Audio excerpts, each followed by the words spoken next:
Bonjour tout le monde. Aujourd'hui, nous avons travaillé Brahma Mudra.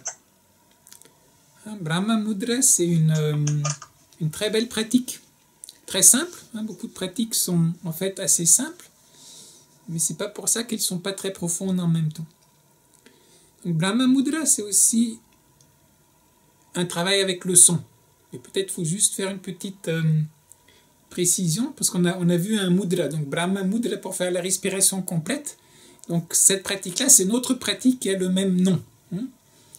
Et c'est vrai que la plupart du temps, quand on parle de mudra, on pense tout de suite à des gestes avec la main. Mais en fait, mudra, ça signifie un sceau. Un sceau dans le sens de sceller, pour sceller quelque chose. Donc il y a effectivement beaucoup de mudras qui sont des mudras avec les mains. Donc on scelle certaines énergies. Mais il y a aussi des mudras avec d'autres parties du corps. Et donc là, en fait, c'est surtout la tête qu'on utilise pour faire Brahma Mudra. Alors pourquoi la pratique s'appelle Brahma Mudra? C'est parce qu'elle est liée à Brahma. Brahma, c'est un des dieux de la Trinité hindoue. Vous avez Brahma, Vishnu et Shiva. Et Brahma, c'est le créateur. Et il est souvent représenté avec 4 têtes.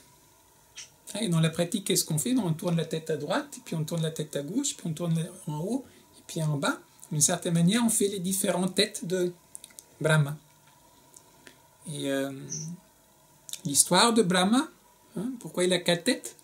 C'est que quand il a créé l'univers, à un certain moment, il a créé Shatarupa,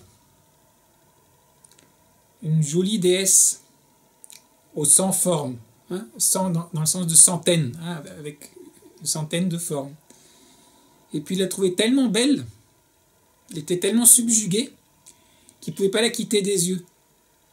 Donc dès qu'elle allait quelque part, il suivait du regard, et donc il y avait des têtes qui apparaissaient partout, puisque chaque direction dans laquelle elle allait, les 4 directions, il la suivait du regard. Et la pauvre déesse était un peu gênée de ce dieu qui n'arrêtait pas de la regarder. Et donc la dernière solution qu'elle a trouvée pour échapper, c'est d'essayer de sauter par-dessus. Donc là, il a regardé aussi vers le haut. Et donc ça, il a eu une 5e tête. Et là, Shiva trouvait que là, ça va pas du tout. On ne peut pas importuner les gentes demoiselles comme ça. Il lui a coupé la 5e tête. Et donc du coup, il a les 4 têtes. Et on dit que les 4 têtes correspondent aussi à... Chaque tête dit un des Védas. Il y a 4 Védas principaux. Et donc en fait, chaque bouche récite un des Védas. Donc voilà, donc pour le nom. Et une autre histoire, avant de vous raconter, de parler de la pratique, il y a une autre histoire qui est liée aussi à Brahma et qui est importante aussi par rapport en fait à notre pratique de Brahma Mudra. C'est une histoire où Vishnu et Brahma se promènent dans le grand espace cosmique et tout d'un coup ils tombent sur le lingam.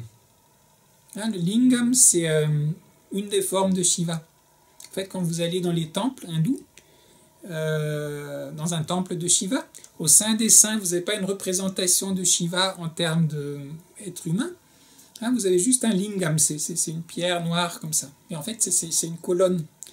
Donc la forme de lingam, c'est en fait la forme de Shiva, c'est la colonne de la conscience. Et donc Brahma et Vishnu qui se promènent en plein cosmos, ils tombent sur cette colonne de la conscience et puis ils se posent la question, où est-ce que ça s'arrête? D'où ça vient et où est-ce que ça s'arrête? Et donc les deux font un petit pari entre eux et puis Vishnu décide d'aller voir jusqu'où ça descend. Et il prend la forme d'un sanglier et puis toc, il creuse, il descend pour trouver en fait la fin du lingam. Et Brahma, lui, prend la forme d'un cygne et il s'envole vers le haut pour trouver la source du lingam. Et après de longues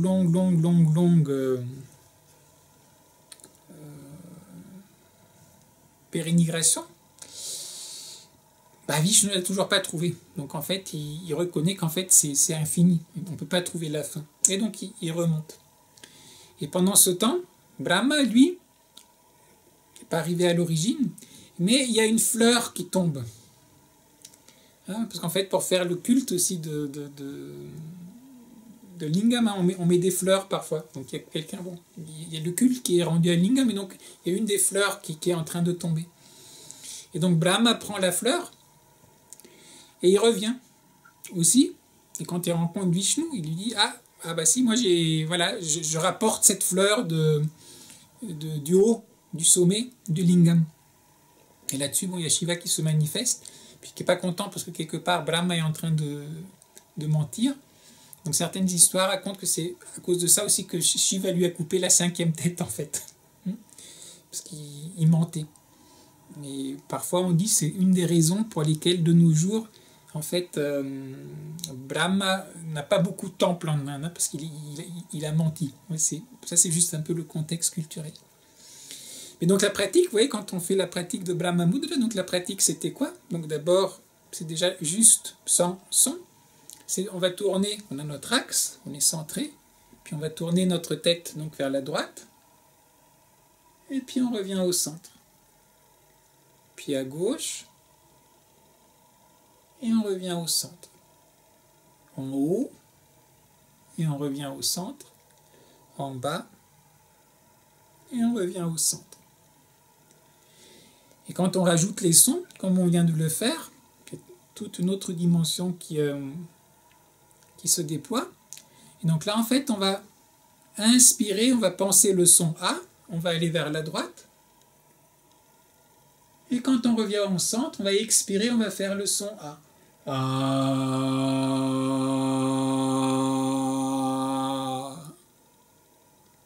Puis en allant à gauche, on va penser le son OU. Et on revient.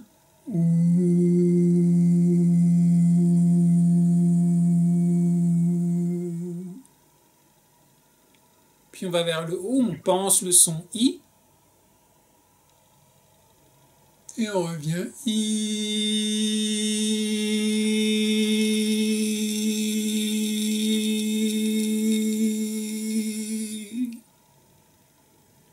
Et pour terminer, on va vers le bas, on pense le son ON.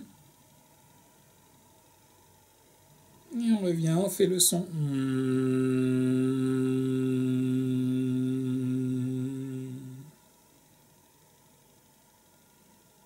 Et souvent, la chose sur laquelle on ne met pas trop l'accent, mais je crois qu'il est essentiel, hein, vous vous rappelez de la dernière fois, on a travaillé pranayama, hein, donc le pranayama avec le mantra Om, A-Om, et je vous avais dit que Om, c'est pas que A ou Om, hein, il y a le silence d'où ça sort et le silence où ça retourne, il y a le silence qui est sous-jacent. Donc là aussi, si on fait tout ce travail d'aller à droite, à gauche, en haut, en bas, c'est notre axe central qui est important. Hein, c'est le fait de sortir nous permet aussi de prendre conscience en fait de notre centre. Donc c'est pour ça que quand on a pratiqué, on a fait, et puis après on est vraiment resté pour sentir cet axe. Donc je ne vais pas en dire beaucoup plus. Oui, peut-être juste encore un aspect qui me paraît intéressant parce qu'on l'a déjà beaucoup travaillé ensemble, hein, parfois juste dans les échauffements. C'est en yoga, on va parler de Shpanda, Nishpanda, activer, relâcher, activer, relâcher, activer, relâcher. Vous voyez, quand vous tournez la tête là, pour pouvoir tourner la tête, je suis obligé d'activer. On sent tout ça travaille, j'active. Mais pour revenir, j'ai rien à faire. C'est juste, je lâche. Oh. Et tout revient au centre et se pose. Et à nouveau, je dois m'activer pour sortir. Et après, tout revient au centre. Donc ce travail est aussi un très très beau travail pour sentir cette... à chaque fois qu'on sort, qu'on s'ouvre, quelque part, on va vers, on s'active. Et après, pour retourner à la source, pour se recentrer, pour retrouver son axe, en fait, c'est Ah. Entre guillemets, on se relâche dans son être. Qui ne veut pas dire s'effondrer. Hein? On garde notre axe, mais en même temps, tout revient, se centre, s'aligne et s'harmonise. Alors, quelles étaient vos impressions, ou vos réactions, ou vos questions?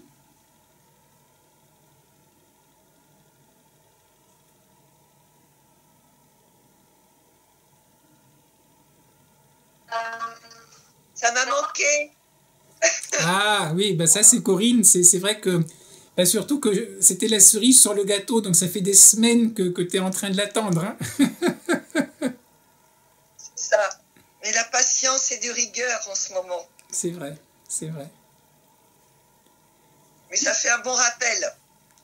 Et c'est une très très belle pratique, hein. Elle est très simple, comme beaucoup de pratiques. Parfois on pense, les gens qui connaissent pas, ah là là, mon médecin m'a dit que je devrais faire du yoga, mais je crois que c'est pas pour moi parce que je suis pas souple et moi les acrobaties, je n'y arrive pas. Donc on a souvent cette idée que c'est des choses très compliquées ou des choses très... Alors qu'il y a vraiment des pratiques là qui sont... Oui, c'est vraiment simple, mais c'est extrêmement profond. Hein, c'est extrêmement profond. Et alors toi, pourquoi est-ce que ça t'a tellement manqué? Qu'est-ce que toi tu aimes dans cette pratique particulièrement? Déjà au niveau du son, tu as les vibrations au niveau du corps qui sont différentes déjà. Après là, on n'a pas cette impression parce qu'on est à distance, mais c'est vrai que quand on est... enfin moi j'ai le souvenir quand on le faisait dans la salle, ça engendrait des profondeurs au niveau des sons qui étaient fabuleux. Bon là évidemment en Zoom c'est un peu plus... c'est différent. Alors, est-ce que les autres aussi? Oui, ça c'est un autre aspect. Donc, parfois aussi, je me dis, je parle peut-être un peu trop parce que certaines des choses que je vous partage là, c'est venu avec le temps. Hein, c'est juste, c'est intéressant. Personne m'avait dit, ah tiens, regarde comment tu actives, tu désactives. Hein. Mais c'est à force de pratiquer et puis de goûter, en fait, il y a plein de dimensions qui se révèlent. Alors, une des raisons pour lesquelles surtout là aussi on filme, donc, et que je parle un peu aussi de tout ça, c'est pour ouvrir des horizons. Donc c'est pour dire, regardez, il y a tout ça.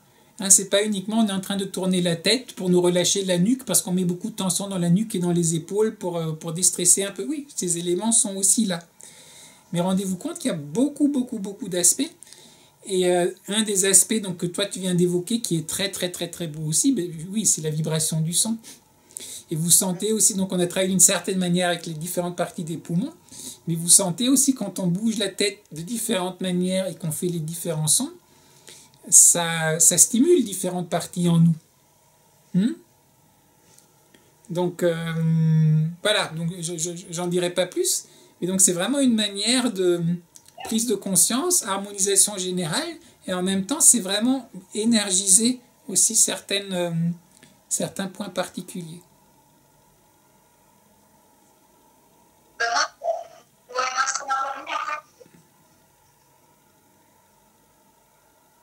Vas-y, là, je t'entends pas très bien, Alexandra.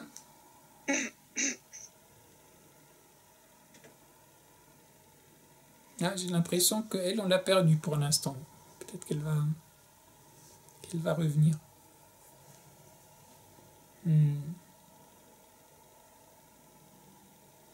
Et donc, en attendant de voir si Alexandra réussit à revenir, donc ça, c'est une indication plus large.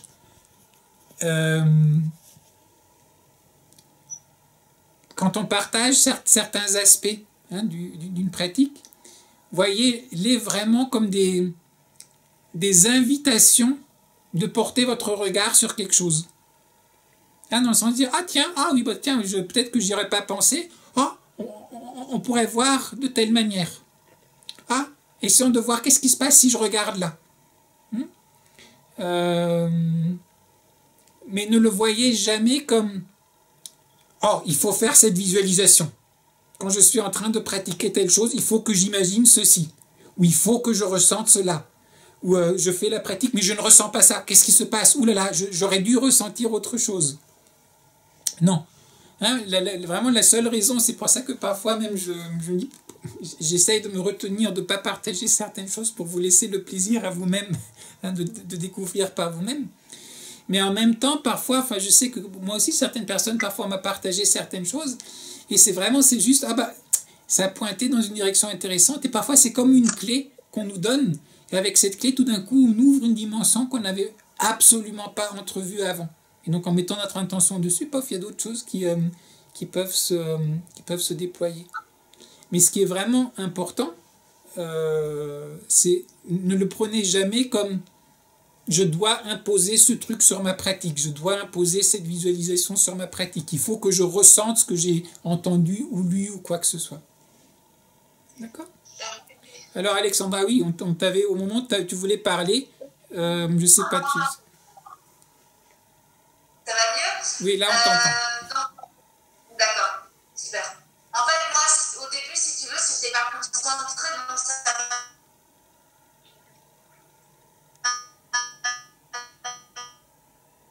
Ça m'a permis vraiment d'utiliser les 4 temps en fait frais. Ça m'a permis aussi de vider la tête. Et ça m'a permis de retrouver, comme tu dis, l'axe. C'est exactement ça, mais ça m'a permis aussi de m'ouvrir au niveau du cœur. Ouais, j'ai ressenti ça. D'accord. Et une légèreté dans la tête, en fait. Vraiment vide et en fait, comme si tu te remplissais d'amour. D'accord. Alors, c'est peut-être tout pour lui passer, mais en tout cas, c'était ça. D'accord. Et François, j'avais l'impression que tu avais levé le doigt. Oui, j'avais justement une question à poser au sujet de ce que tu as dit juste avant et que tu avais un petit peu abordé entre attention centrée et attention ouverte. Et donc, ma question, c'est quand justement dans la pratique, par exemple, tu nous invitais à visualiser notre axe. Comme je suis une visuelle, en général, ça engendre d'autres visions. Alors, vision, c'est peut-être un terme qui peut faire peur, association visuelle, comme on veut. Et donc, je ne sais jamais si, justement, je dois laisser ces visualisations se déployer, ou bien si, au contraire, c'est mieux de les arrêter pour revenir à mon axe.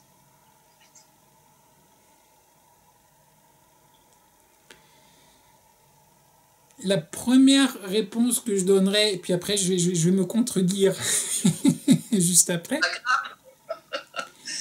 c'est de mettre l'attention sur le goûter dans le sens de ressentir. C'est comme quand on est en train de faire un mouvement de tai chi, on n'imagine pas 10 000 choses en faisant son mouvement. On le sent, le mouvement. Après, effectivement, si on sent beaucoup, oui, on sent que ça descend ou que ça monte. Et peut-être que Pang, Lu, Qian, on a essayé de voir, oui, c'est lié peut-être avec pressé ou l'eau, ou des choses comme ça. Alors oui, peut-être que parfois, naturellement, cette sensation, elle va venir. La sensation d'eau va venir, ou la sensation de ciel va venir, ou de terre, peut-être qu'elle va venir. Mais ce que je veux dire, ça, c'est pas grave. C'est peut-être une image, entre guillemets, mais qui va venir spontanément, qui accompagne en fait ce qu'on est en train de ressentir. C'est une dimension plus savoureuse, plus vaste de ce qu'on est en train de faire. Donc ça, je dirais, ça ne pose pas particulièrement problème. Et donc c'est là que je reviens, donc j'allais dire, je me contredis, mais en fait la manière de le dire, je me rends compte, ça ne contredit pas tellement que ça. Donc je dirais, à la base, c'est le ressenti.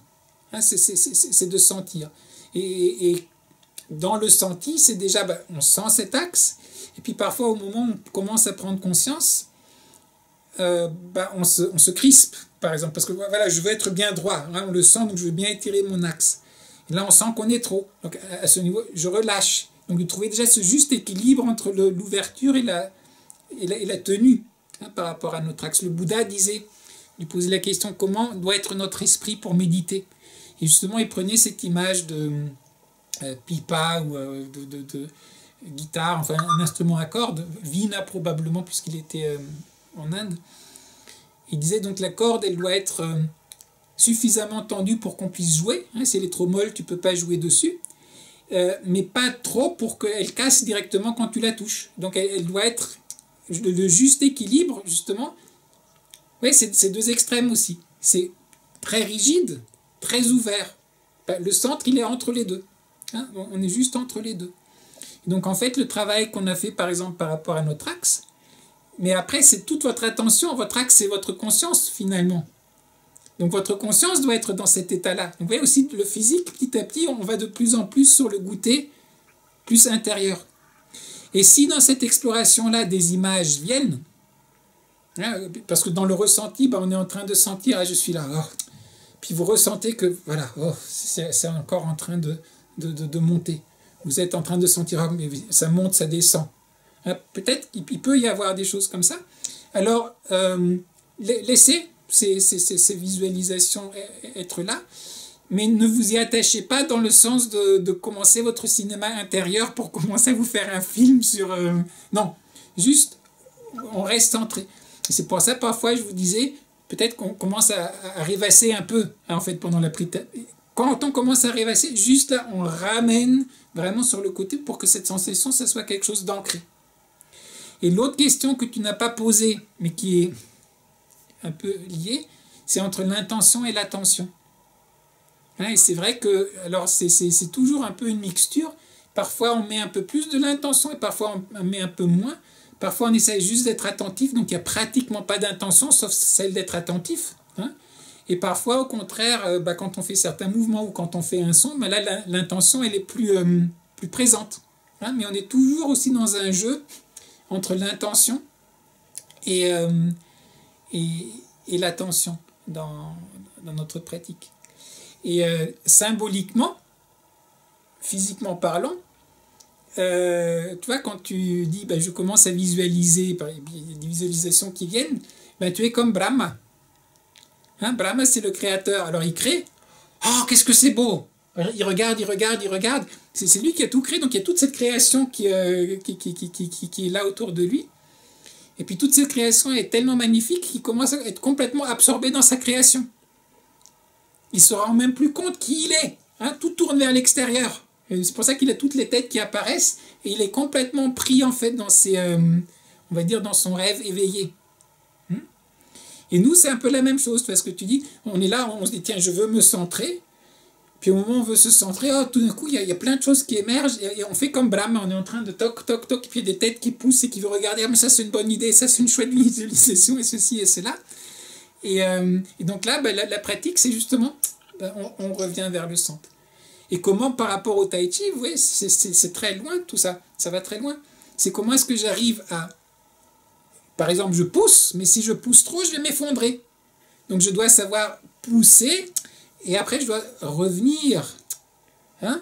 Je pousse, je tire. Mais il faut à chaque fois, ça sort, ça rentre. Et même quand c'est sorti, il faut que mon centre il soit encore là. Et même quand je vais à l'intérieur, c'est pas pour ça que le monde entier autour de moi disparaît. Hein? Mon adversaire, il est toujours là. Donc voilà un peu ce qui me vient à l'esprit par rapport à ta question. C'est ça aussi pourquoi parfois ça peut être utile. Vous avez certains noms de techniques qui sont descriptifs, hein, qui disent juste ce que fait la pratique. Certaines techniques, vous avez un nom qui est plus évocateur, en fait, qui contient un peu l'intention. Hein, donc là, en fait, le fait de donner le nom de Brahma Mudra à la pratique qu'on vient de faire, vous voyez, si on connaît les histoires derrière, tout d'un coup, ça crée une certaine association. Ah tiens, il y a telle intention. Hein, il y a comme un doigt qui pointe vers une certaine intention. Et parfois, ça peut beaucoup enrichir en fait notre pratique. Et parfois, c'est intéressant de voir comment la même pratique, dans des systèmes différents, a des noms différents. Et parfois, on se rend compte que le nom, ils font extérieurement la même chose, mais l'intention quelque part subtile n'est pas tout à fait la même. Parce que toutes les choses fonctionnent à plein de niveaux différents.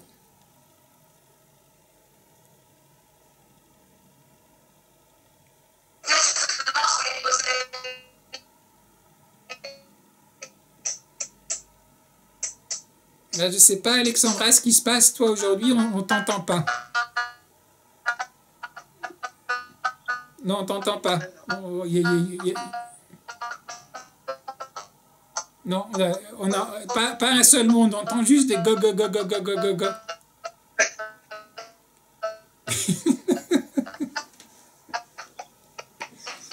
Voilà.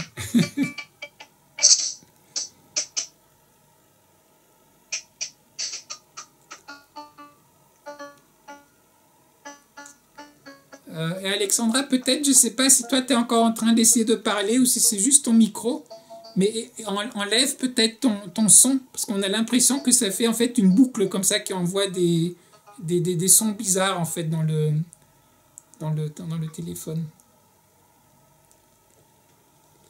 Alors, moi, ça me faisait penser à quelqu'un qui gratterait une guitare. Et du coup, on fait une association. La corde en musique qui vibre, elle n'a pas perdu son axe. Non, tout à fait. Et tu vois, là, ce que tu viens de dire, ça me parle. On dit, combien de fois on dit ça aussi dans la pratique? L'être humain, c'est celui qui lie le ciel et la terre. Donc c'est comme quelque part si nous on est la corde, et la corde elle est accrochée en haut, et la corde elle est aussi accrochée en bas, symboliquement parlant. Et l'être humain, qu'est-ce qu'on est en train de faire? On est en train de là, hop, et puis après on vibre. Mais si pour une raison ou pour une autre on perd, ça casse en haut, tout d'un coup on s'effondre. Si jamais ça casse en bas, tout d'un coup on se dissout dans le tout, on n'est plus là, entre guillemets. Donc oui, c'est une très très belle image.